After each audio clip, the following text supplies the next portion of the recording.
Bonjour Renaud. Bonjour Alix. Allez, on démarre tout de suite. Il y a 11 ans précisément, la crise post-électorale de 2010 prenait fin. Oui, le 11 avril 2011, Laurent Gbagbo était arrêté, mettant ainsi fin à la crise post-électorale qui a lourdement secoué notre pays. À ce sujet, le Patriote lance à sa une de ce jour, 11 avril 2011, 11 avril 2021. Il y a 10 ans, prenait fin la dictature Gbagbo. Selon le confrère, n'eût été cette arrestation qu'il qualifie de salvatrice, le bilan de cette crise aurait été plus dramatique. Allez, retour annoncé de l'ancien président Laurent Gbagbo en Côte d'Ivoire. Les préparatifs vont bon train. Oui, c'est ce que nous dit la voix originale. Selon le quotidien proche du FPI pro-Gbagbo, la fièvre monte au sein des partisans de l'ex-président qui mettent tout en œuvre pour lui réserver un accueil chaleureux, à en croire le confrère, pour mieux préparer le retour de leur leader. Soadou, secrétaire général de la branche dissidente du Front populaire ivoirien proche de l'ex-président Laurent Gbagbo, a mis en place un comité d'accueil dans le village d'Anono, c'est ici à Cocody. Et le plus vieux parti de Côte d'Ivoire célèbre ses 75 ans, du moins célébré, ses 75 ans. L'expression « on pas d'accord » avec Henri Konan Bédier sur certains points. Oui, le lancement des activités de célébration du 75e anniversaire du PDCI-RDA s'est tenu ce samedi. Et à cette occasion, le président du plus vieux parti de Côte d'Ivoire a indiqué que le pays avait reculé à plusieurs niveaux. Et en réponse à ses propos, l'expression lance à sa une de ce jour que le président du parti est totalement déconnecté de la réalité. Plus de précisions dans l'expression de ce jour. Allez. Hors de la Côte d'Ivoire maintenant, la présidentielle béninoise s'est tenue hier dimanche. Oui, tout à fait. Les Béninois étaient appelés aux urnes hier pour le premier tour des élections présidentielles. Et 3 candidats, dont l'actuel président Patrice Talon, sont en lice pour ce scrutin. Et selon JeuneAfrique.com, le vote s'est déroulé dans le calme, notamment à Cotonou, la capitale économique.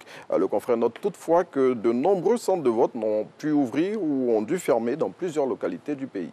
On va encore plus loin du continent. Rendons-nous à présent maintenant en France, où le jeûne musulman débute demain mardi. Oui, c'est ce mardi 13 avril 2021 que les musulmans de France entament le jeûne du mois de Ramadan. L'information a été livrée dans un communiqué par le recteur de la Grande Mosquée de Paris.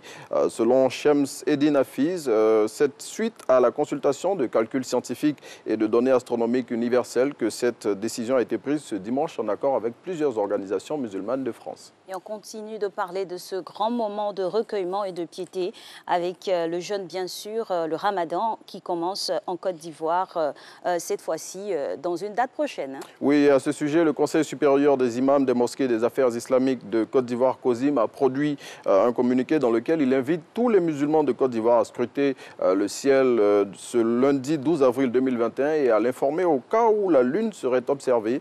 Cette note du COSIM relayée par l'infodrome.com est disponible dans tous les médias ivoiriens de ce jour. On attend donc patiemment. Allez, l'Inter propose un reportage dans la ville de Kafolo. Oui, le confrère nous emmène dans cette ville qu'on pourrait qualifier de ville martyre après les 2 attaques terroristes qu'elle a subies en l'espace de 8 mois cette année. Dans son papier, l'Inter nous dit comment les populations et les agents des forces de l'ordre en poste dans la ville frontalière avec le Burkina Faso se remettent de ces 2 raids meurtriers. Reportage exclusif à lire dans le numéro de ce lundi 12 avril du quotidien qui va au-delà de l'info. Autre clin d'œil à une autre région de notre magnifique pays dans cette revue de presse. Donc, c'est la ville de Zienoula qui nous accueille maintenant, là-bas où la voirie est en plein chantier. Oui, le bitumage des artères de cette ville du centre-ouest de la Côte d'Ivoire qui est située dans la région de la Maraoué est en cours en ce moment. Débuté le mercredi 8 avril 2021, ces travaux, selon l'agence ivoirienne de presse, concernent essentiellement les principales artères de la ville et la ceinture qui part du marché Banane, sise au Grand Marché, à la préfecture. Et toujours selon le site d'information, l'axe corridor sud venant de Sucre-Ivoire à l'immeuble abritant l'ancienne BIAO et la voie du quartier Aviation, pour ceux qui connaissent la ville en tout cas, sont également pris en compte. Et notre périple nous mène maintenant à San Pedro, qui a réceptionné 3 nouvelles grues mobiles. Oui, ces grues sont un cadeau du groupe suisse Mediterranean Shipping Company, MSC, un armateur de porte-conteneurs et de navires de croisière, d'un coût global de 12 milliards de francs CFA. L'acquisition de ces équipements flambant neufs par le port de San Pedro est le fruit d'une convention signée par le port avec cet opérateur maritime. Et selon Abidjan.net, qui cite les autorités du 2e port de notre pays, ces 3 nouvelles grues permettront de manutentionner avec aisance les navires de taille beaucoup plus importante et de rendre efficaces les opérations de chargement et de déchargement à quai.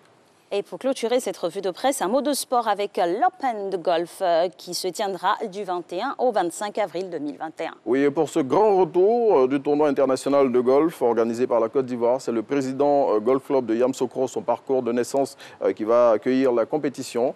L'information a été livrée ce samedi par le président de la Fédération ivoirienne de golf. Et selon Emmanuel Kofi, qui est cité par l'Infodrome, ce sont plusieurs athlètes en provenance d'une vingtaine de nations du monde qui ont confirmé leur participation à la 21e édition de l'Open de Côte d'Ivoire qui devait initialement, il faut le savoir, avoir lieu en 2020 et qui a été reportée suite à la crise sanitaire liée à la pandémie du Covid-19.